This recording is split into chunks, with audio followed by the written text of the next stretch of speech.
जुलै महिना म्हणजे गटारीचा महिना, तर आपल्याला वेगवेगळे प्रकारचे चिकनचे प्रकार किंवा स्टार्टरचे प्रकार आपण घरी बनवतच असतो. आणि या महिन्यात पाहुणेही आपल्याकडे गटारीसाठी येत असतात. तर आपण त्यांच्यासाठी आज स्टार्टर कसं बनवायचं ते बघूया. तर मी बोनलेस चिकन घेतलं आहे. जवळजवळ पाव किलो बोनलेस चिकन घेतले, त्याचे मोठे मोठे असे पीस करून घेतलेले. त्यामध्ये मी 1 टेबलस्पून मी आलं लसूणची पेस्ट घातली आहे आणि अर्धा टेबलस्पून मी मीठ घालून घेतलेलं आहे.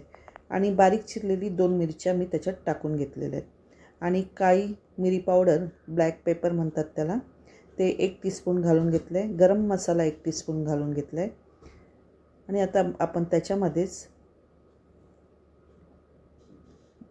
फ्रेश क्रीम किंवा मलाई अशी आपण 1 टेबलस्पून घालून घेतलेलं आहे. जी अमूलची फ्रेश क्रीम भेटते ती मी 1 टेबलस्पून घातलेली आहे. 2 टेबलस्पून मी दही घातलेलं आहे. आणि त्यामध्येच आपल्याला बाइंडिंग येण्यासाठी कॉर्नफ्लोअर घालायचं आहे. 1 टेबलस्पून मी कॉर्नफ्लोअर घातलं आहे.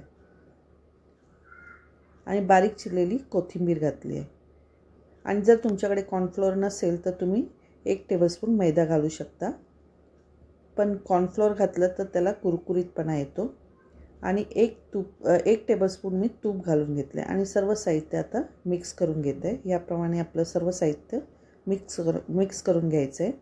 आणि 1-2 तासासाठी आपण त्याला रेस्ट करायला ठेवूया.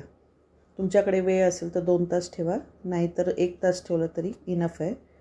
आणि आता मी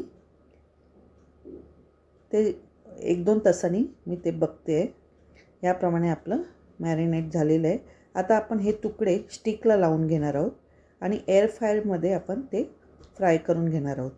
जर तुमच्याकडे एअर फ्रायर नसेल तर तुम्ही तव्यामध्ये हे असे स्टिक्स तळून काढू शकता, शॅलो फ्राय करू शकता. पण माझ्याकडे एअर फ्रायर आहे म्हणून मी त्याच्यामध्ये हे फ्राय करून घेत आहे. याप्रमाणे आपण ते 3 स्टिक्स असे चिकन लावून घेतलेले आहेत. आणि उरलेलं जे लिक्विड बॅटर होतं त्याच्यावर मी 1 चमचा टाकून घेतलेला आहे. याप्रमाणे मी एअर फ्रायरमध्ये 10 मिनटं ठेवणार आहे. आणि 10 मिनटानंतर मी त्याच्यावरती चीज घेतले ते किसून टाकणार आहे. याप्रमाणे चीज टाका. चीजचे स्लाईस असतील तर तुम्ही त्याच्यावर स्लाईसचे तुकडे पण टाकले तरी चालेल किंवा असं किसूनही टाकू शकता. चीज टाकून झाल्यानंतर आपल्याला 10 मिनटं परत एअर फ्रायरमध्ये ठेवायचं आहे. आता तुम्हाला 10 मिनटानंतर दाखवते. चीज चांगलं मेल्ट झालेलं आहे. याप्रमाणे आपलं स्टार्टर तयार झालेलं आहे. असं हे स्टार्टर तुम्ही नक्की या गटारीला बनवा आणि सर्वजण एन्जॉय करा. तर हे स्टार्टर कसं झालं आहे हे कमेंट करून नक्की सांगा.